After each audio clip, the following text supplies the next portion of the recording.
Jay here for Stretford, Paddock. That's Joe Smith. Newcastle 2, Manchester United 0. A poor day for the Reds at the office, yet again away from home. Yeah. Joe, it just seems to be a trait this season that when we come up against a good team, not at Old Trafford, we fall way short, and we fell way short today. Yeah, Brentford, Liverpool, Newcastle, City, Villa. Arsenal, Villa, Brighton.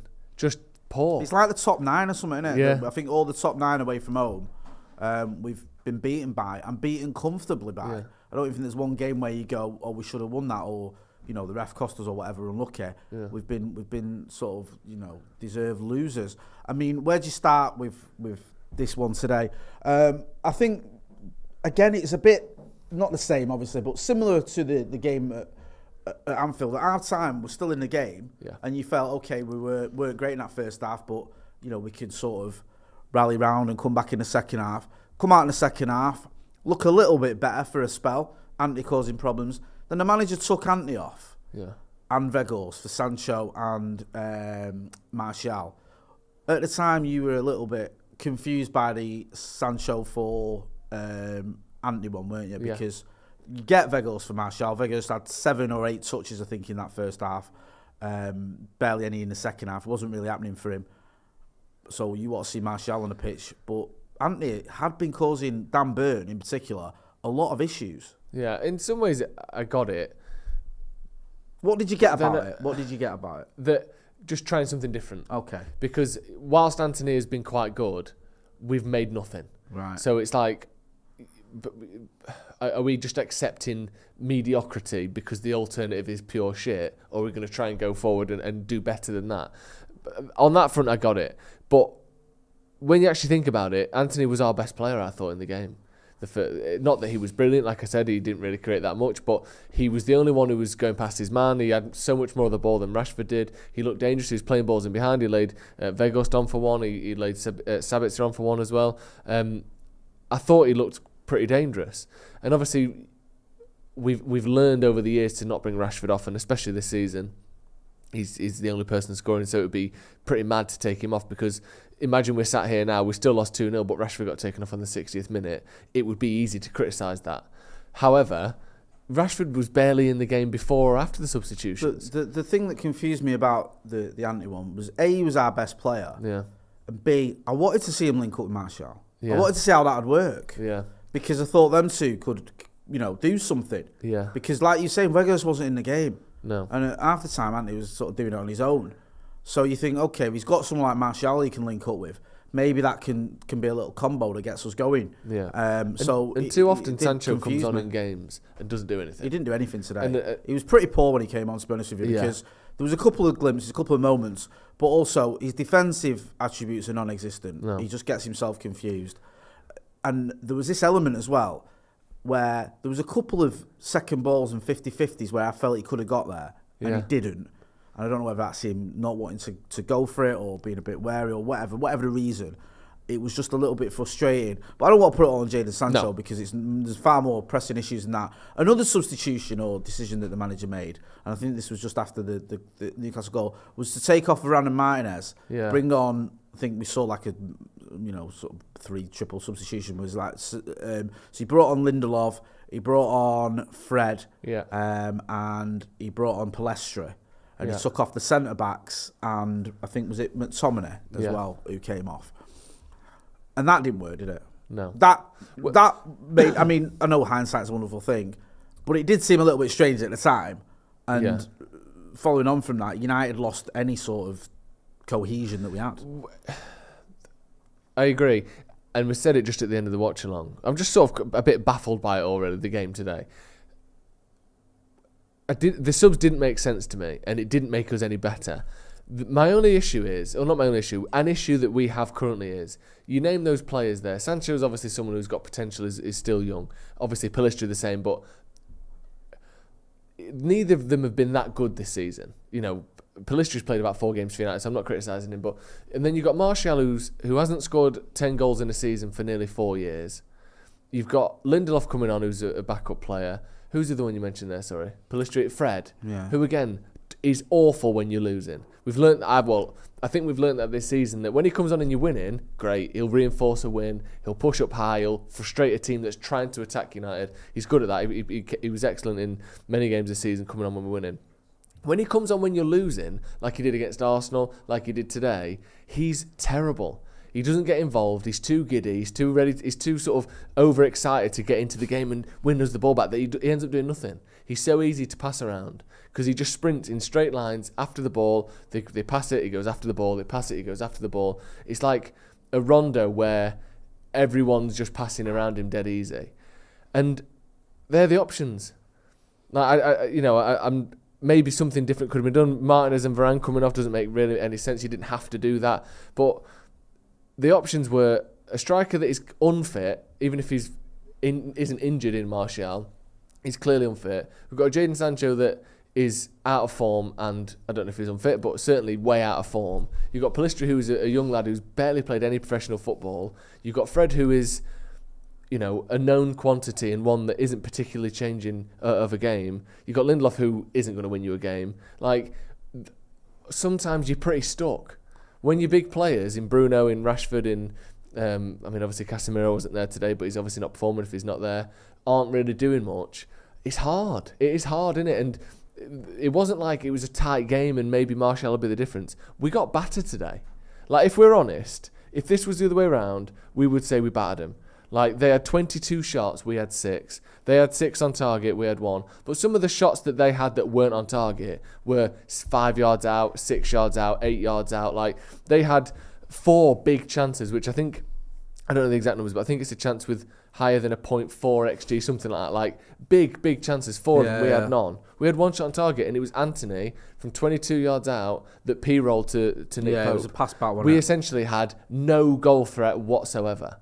So it's hard because Anthony was good, but he brought off. But when you say he was good, he didn't do anything. He just looked a bit better than Rashford, who was non-existent. I just feel that sometimes as well. I mean, listen, I love Eric Ten Hag, but he's not beyond criticism or questioning. Fergie's the greatest manager I've ever seen, and probably the greatest manager of all time. Still questioning him sometimes. I don't get that one or why he's done that. And it does seem a little bit odd that when you've got a team that have an aerial threat from set pieces, your goalkeeper's not renowned for dealing with set pieces. You take off someone like Raphael Varane, who's one of your better players, and also did McTominay come off as well? I'm not sure actually. Double check that. I'm getting confused. Who came off for the double check?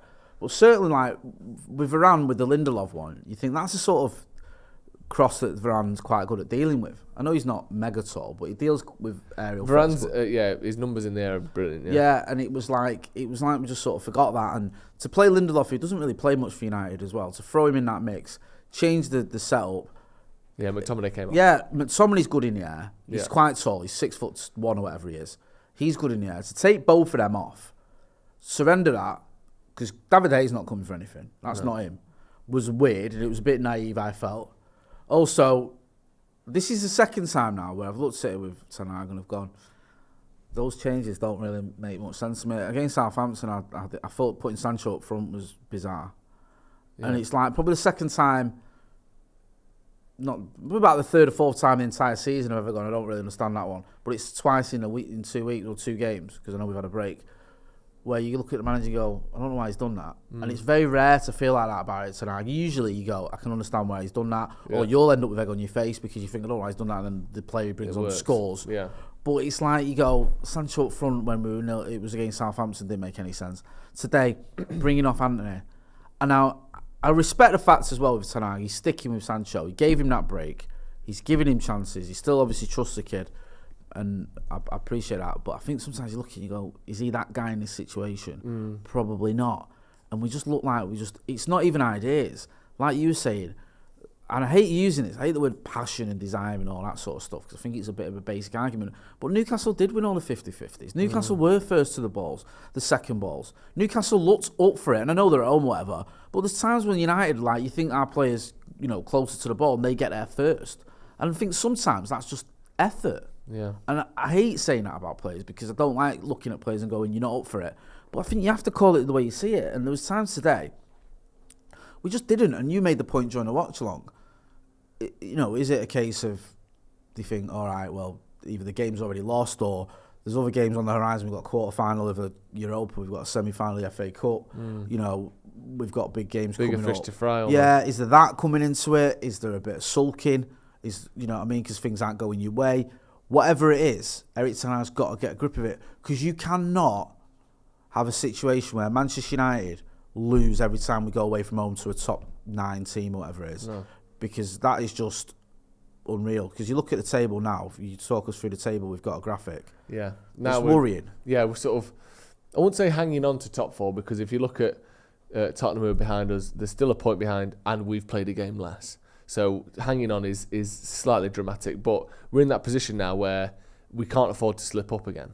A bad weekend and we're out of the top 4, which is something that we had that in hand before. Going off our form, haven't we still got to go to Spurs? Yeah, and Brighton, I think, as well, haven't we? Did we lose at home to them in the start of the season? We lost at home to the first game. I don't really remember, unless I think the Brighton game was one that clashed with someone else, but I might be wrong. But you look at that and you go, that's concerning. So yeah, if you look at just go Brighton. for our fix. So we've got to go into Brighton. Yeah, twice. One in the FA Cup. One in the FA Cup, obviously, Wembley, and then we've got to go away to Brighton in the league and away to Spurs in the league. And if you go off our form against the top 8 clubs or 9 clubs, where we've lost all our games against the top sides, then you'd worry. And this other thing as well, it's not just away from home and struggling against these big teams. You can't have a scenario where every time Casemiro doesn't play, you lose. No. Or you feel like you're going to lose. No. It's almost like we go, well, Casemiro's not there. And I get with missing Casemiro, you're missing Eriksen, Martial's not fit enough to start a game. Those are big players that you need. But you've got to you've got to be able to cope with that. You have to. You can't just go, well, that's it then. Do you know what I mean? Well, we haven't got these players, so we've got no chance. We should have been able to get some out of the game today. And I don't think it was necessarily just the quality. I think some of it was energy. Get involved in the chat in the comments. Yeah, we've got quite a few comments. Go on, I'll let you go through some of the comments, because I want I've not really been on social media yet, so I don't really know what's the sort of the feelings of the red masses. Sam Z says, the hell with the FA Cup in Europa, focus on top 4. Tim Sim says, it's shocking how somewhat mediocre we become without Casemiro, especially if it's due to a poorly officiated red card. That is really worrying, isn't it? I mean, not worrying, because we knew it would be this type of season where we'd lose stupid games, or we'd get some new strengths and get some new weaknesses and hopefully move in the right direction. This is kind of what I thought this season would be. It's been better than I thought it would, so now our standards are slightly higher.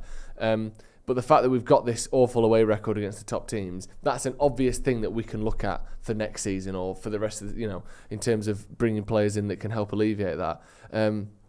But yeah, it is silly that we're so reliant on one player. Like, it's absolutely mad. Yeah, and that's the trouble. It is reliant. We're reliant on him, and also we're reliant on Marcus Rashford for goals.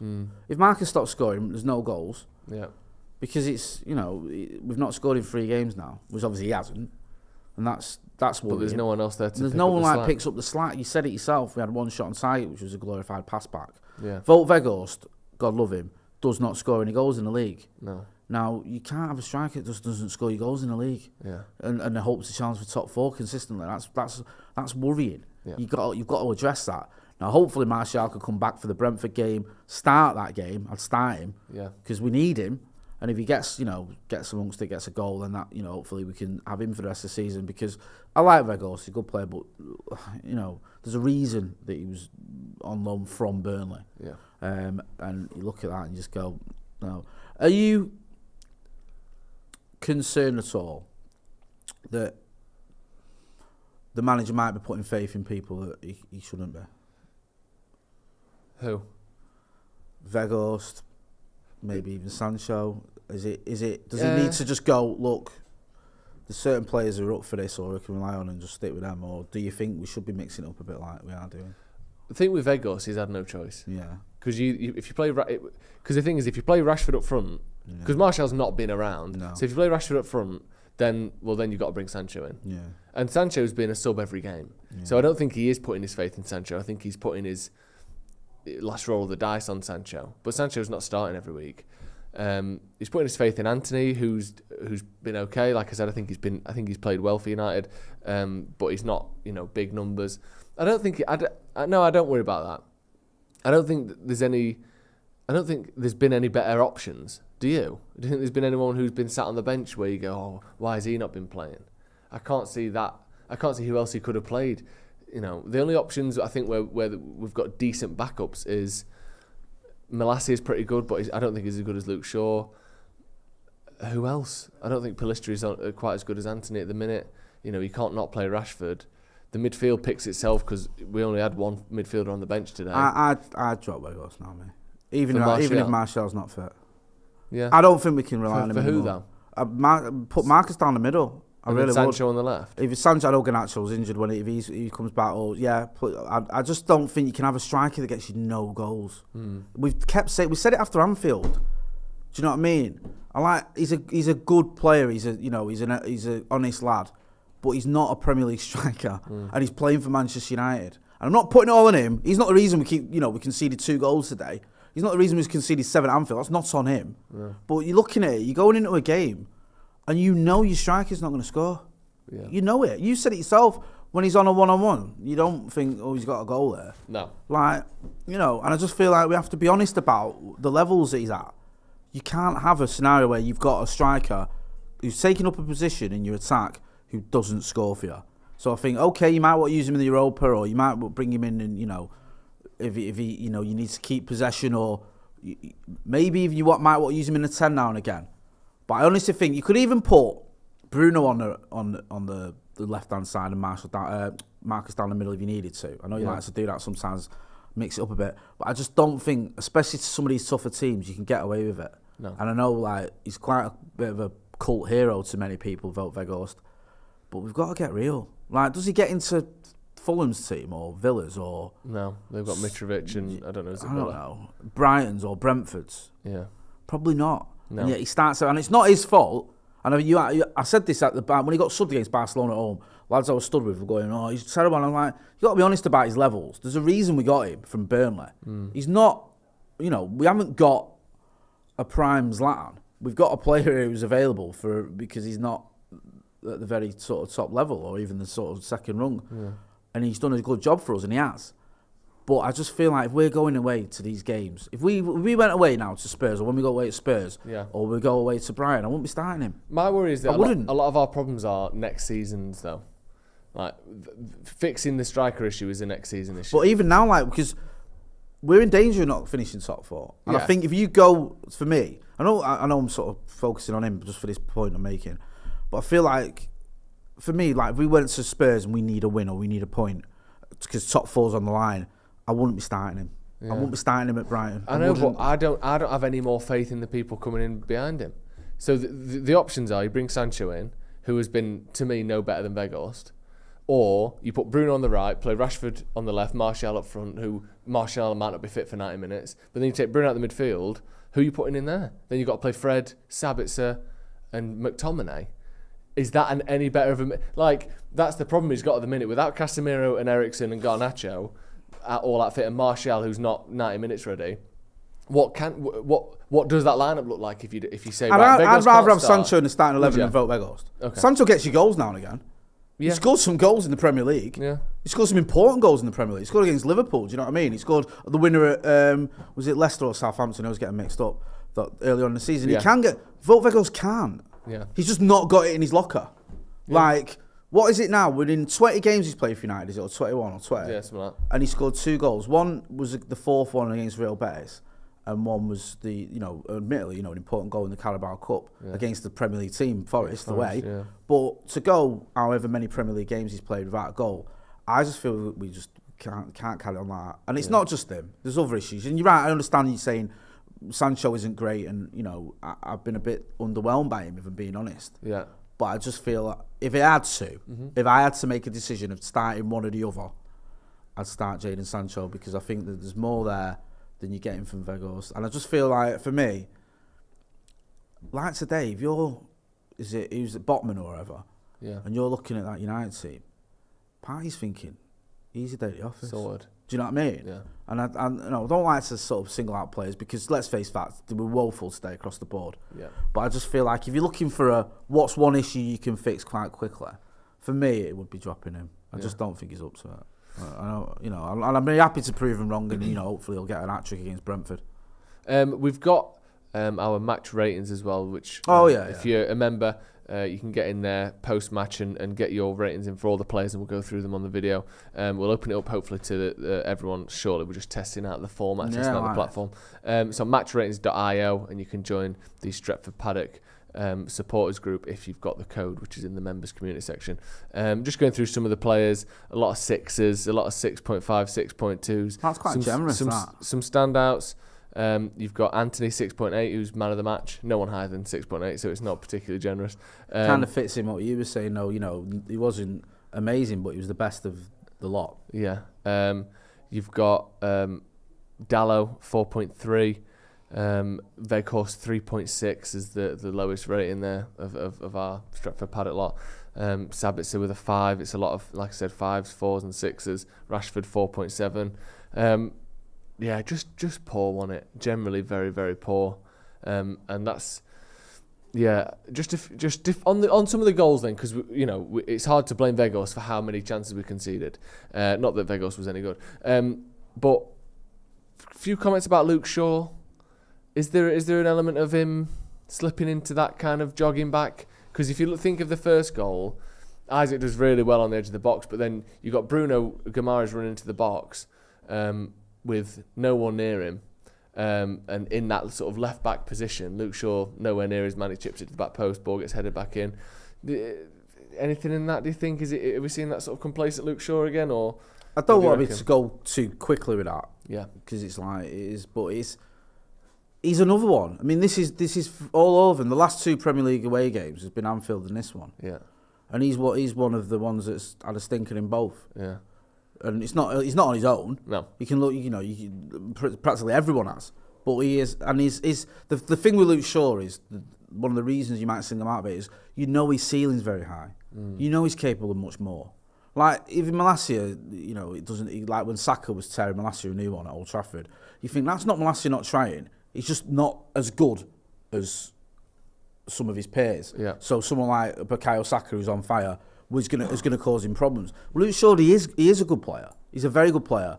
But then there's times when you think, is it really happening for him? And I actually thought Martinez was doing all right at first. I thought Martinez was covering for him quite well. Yeah. And it was a bit of a surprise when things are starting to go wrong anyway. But the Martinez came off. Yeah. And Varane, I know we've already covered that, but it was a little bit. And I just think like we're one of those teams that, when things are going wrong for us, you can see the problems with each of our players. De Gea doesn't command his area. No. That was highlighted. Shaw doesn't close down his man quick enough. Yeah. Do you know what I mean? We can't play out the back. We couldn't get any rhythm going playing out the back. That Bruno gives the ball away too frequently. McTominay's just sort of gets mixed up in the midfield. I actually thought he did all right in the second half. So I was a little bit surprised that he came on, to be honest with you. And Marcus, when it's not going his way, he can be a bit. It's very rare this season, but he just becomes a bit anonymous. Yeah. And he was a bit staying. I don't know if it's the fitness thing or whatever, but it was like the worst parts of our team sort of came to the front. I'm surprised Dalot got penalties. I don't really think much about him today. No. Danny says 3 games in 6 days. Ten Hag just went for it. Save Varane. Yeah, the substitutions, maybe that's a part of it. Do you buy into that? What? Making subs to save people for the next game. Yeah. Do you? Yeah, well, yeah, it makes sense, doesn't it?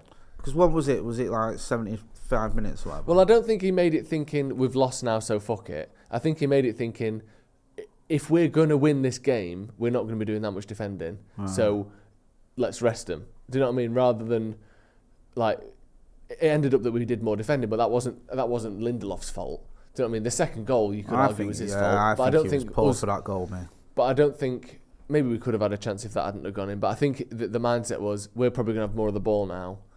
We won't need these two. I don't know what was going on. Martinez looked pissed off anyway. It backfired, didn't it? I mean, I know hindsight's wonderful, but I don't think anyone can say that was a good idea after the event. No. Because, Rashford got put... The thing there is, Rashford, who's defending that second goal, Rashford and Lindelof, and you got Callum Wilson between them, Rashford gets done by the oldest trick in the book that a centre-back doesn't get done by. It's just a little nudge in the back to get a yard space and he nods it in. Lindelof isn't close enough. Lindelof needs to be better. But if that's Varane stood in front of him, And he's waiting for that push, and he leans back against it, or he comes back around, or he does something different and holds on behind him. He's touching him. Something like you've got a striker defending the 6-yard line from a corner, because Varane, who's very good in the air, isn't on the pitch. McTominay, who's very good in the air, isn't on the pitch. That's what I don't get. Yeah, it didn't make any sense. And it was very naive. But then when they were on the pitch, we were shit. So it's hard. Like, but yeah. And in that specific situation. And we had enough warnings as well, I think. It would have helped if they were there. Yeah. But they played 80 minutes each or whatever, or 70 minutes each, and we created nothing. So I can see why we need to try something a bit mad here, because conventional, you're not better than this guy who's coming on, and at the minute, our best players aren't doing anything. It just does seem a bit, to me, bizarre. Yeah. Like, to what he did. Yeah. It just seems a bit like he's just fucking throwing a dartboard and see where it lands. And so, like, we'll take Martinez and Varane off and bring, McTominay and bring on Fred, Palestri and Lindelof. Yeah. And you're like, what? Yeah. Do you know what I mean? And like, listen, obviously, Eric Ten Hag knows far more about football. He's forgotten more about football than I'll ever know. It just struck me as odd. Yeah. We've got a few super chats. The truth of the matter from my amateur says is that we always they overloaded our midfield, forcing us out wide because they know our wingers do not cross the ball. It's why Bruno barely had any passing lanes available to the forwards. Jane Joe's adopted son Benjamin says we were depressing today. I'm sorry. Just weak overall. No will to win. Yeah, exactly. Martial, very good coming on. Could be the key to change the dynamic of the squad. Jerome Green says worry, yes. But did we expect us to be in this position after the Brentford and Brighton games? No, I didn't. Dennis Shields kills me because I love this kid for his commitment to the club, but McTominay has to move on. Kills ball progression, whether he plays deep or as an 8. Jay Frasconi says, I'm trying to be positive. I've enjoyed the season so far and we've exceeded expectations, and it's still the early days of Ten Hag. We have to give him time to build, strengthen, and the future is bright. I hope this is a good thing, Watson. He seems to learn from things. Yeah. So I think he might look at it and go, okay, that didn't really work out today. What did you make? I know we've got times run out of time, but just before, what did you make of McTominay? As a player? Like today or in general? I thought he was okay. Yeah. He's one of those players anywhere. Too often, he'll win the ball back, push someone out of the way, take a touch, and misplace the pass. Yeah. Like, we need to be better than McTominay. Yeah, okay. There's a few players in this team where you go, we need to be better than you. We need to be better than Weghorst. I'm sorry. We need to be better than McTominay. I agree. There's a few players really we could do with being better than Wan-Bissaka or Dalot. Like, if we want to win Champions Leagues and Premier Leagues, you need players in those positions like, Gundogan or Kyle Walker or you look at these top teams and the players they have in those positions and the players who back up those players. Like Sabitzer is a great backup for who? I don't know. We need to find maybe De Jong. But McTominay shouldn't be starting for a Premier League winning team. I don't think he ever will. And we sort of need to be better than that. It's a good point, right? Because it's like, City. You look at City and Arsenal going for the title. City, Haaland was out, Alvarez steps up, gets you a goal. Even Eddie Nketiah, who don't really rate highly. Yeah. Arsenal, when he came in, he did score goals, didn't he? Mm. And it's like, you need players like that who can come in and be effective. And also, I think Arsenal are having one of those like Leicester seasons where it's all just falling into place. Yeah, it is. But it's working. He's still, and I'm not his biggest fan, I don't think he's that good, but he's still someone who can get you a goal. And then, like you say, Gundogan is a reliable midfielder. He's a very good midfielder. He's still getting in the German team. Like, there's no like, oh my God, Ilkay Gundogan starting for us. No. From City fans, it's like, who gives a shit? He's mint. So I think you're right. I think there's levels to the squad that needs to improve, because you will have scenarios like we've had today where you've got Wan-Bissaka, Eriksen, Casemiro, and Martial not fit to start. Well, you've got 3 or 4 players out, and you need quality that can come in. Yeah. And if you've got players that in some of those positions are barely Premier League level, some of them might not even be that, you're going to struggle. Any more before we wrap up? Yeah, Brian Casey says De Gea has one good attribute: shot stopping. He can't claim a cross. He has no command of his box, and he can't play out from the back. We need to move on now. Yeah, I think a different goalkeeper for that second goal is making life difficult for the striker, for Callum Wilson there. It is 5 yards out in the centre of the goal. If you're that way inclined, if you're a Courtois, if you're a Neuer, I know Courtois not that good with his feet, but he commands his box very well. If you're that sort of keeper, you're going for that. You're coming out, you're getting a punch on that. Did you watch Chelsea versus Villa yesterday? I saw the last 30 minutes. Well, you'll have seen Martinez. Yeah. How much did he help Yeah. when they were pumping the ball in, set pieces, and he's coming out and he's clearing out everyone. Yeah. Now, David De Gea's not that guy. No. So you make a decision. You either live without that, Yeah. or you get a different keeper. Yeah. You can't have it both ways. You can't expect him to do it because he's not going to do it But now. this is why it's going to take a year, 2 years, 3 years, because you can't get rid of every player that's not good enough immediately, plus every player that's probably not quite good enough, and replace them all in 2 years. We've got to get... If we're going to win the league next season, we'll need a good bit of luck. If we want to win it by being the best team in the country, it's probably going to take 3 or 4 years. I agree. Because it just takes that long to rejuvenate a squad. Last couple of super chats. Yeah, give it to Mike. He says, the last 3 matches we've been shut out. I used to think we were 4 players short when really we're 6 to 8 players short. Wow, I still think 4 players could be Well, we're enough. missing 3, aren't we? Yeah, exactly. Yeah, we're missing Ericsson, Casemiro, and Martial, regardless of anything else. So, there's 3. Not a Bad Cow says, this one is on ETH, and that's fine. Can't get him right all the time. Pellistri over Sancho and Anthony and McTominay not in the 10 would have helped. Yeah, maybe this one is on him. But I feel as though we saw every possible player we could have seen today, and none of them looked any good. So I think he made mistakes, Ten Hag.